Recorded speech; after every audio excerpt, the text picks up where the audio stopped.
God makes a way. Moses and God's people escaped out of Egypt and into the wilderness. They didn't know the way, but God knew the way, and he would show them. I will bring you to a new home, a special land, God promised them. I will look after you. I will be with you.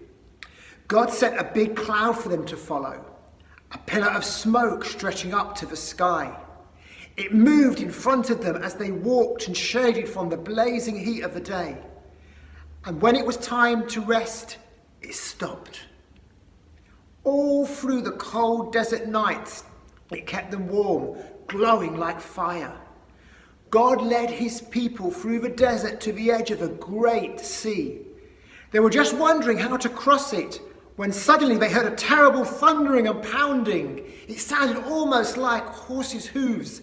They shaded their eyes to look back and screamed. It was Pharaoh and his army were coming to get them. Pharaoh had changed his mind again. "Get my slaves back," he screeched and charged out into the desert after them with 600 of the fastest horsemen and every single chariot in Egypt. What were God's people going to do? In front of them was a big sea. It was so big, there was no way around it. But there was no way through it. It was too deep. And they didn't have any boats, so they couldn't sail across. They couldn't swim across because it was too far, they would drown. And they couldn't turn back because Pharaoh was chasing them. They could see the flashing swords now, glinting in the baking sun and the dust clouds, and chariots after chariots of surging towards them. So they did the only thing they could left to do. They panicked. "We're going to die!" They shrieked. "Don't be afraid," Moses said. "But there's nothing we can do," they screamed. "God knows you can't do anything," Moses said. "God will do it for you. Trust him and watch." "But there's no way out," they cried. "God will make a way," Moses said. Another minute and it would have been over. But then the strangest thing happened. God made the pillar of smoke moved. It moved behind his people and hid them from the Egyptians. Then God sent a strong east wind to blow all night long. It blew on the water of the big sea. It blew it on the left and it blew it on the right until it blew it into the two towering walls of water. And there, right through the middle of the sea, a muddy pathway opened. There you go.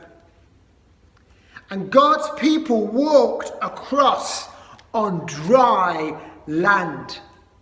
When the Egyptians tried to follow, the walls of water crashed back down to them and swallowed them all up. God's people were safe. They laughed, they danced and sang and thanked God.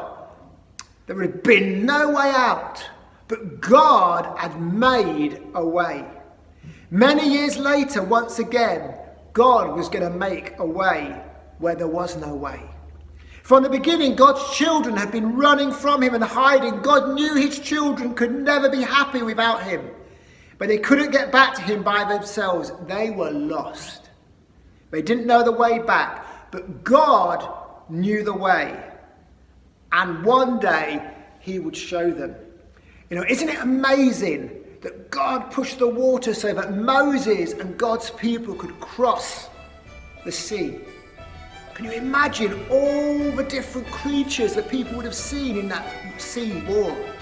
What an amazing story. God made a way.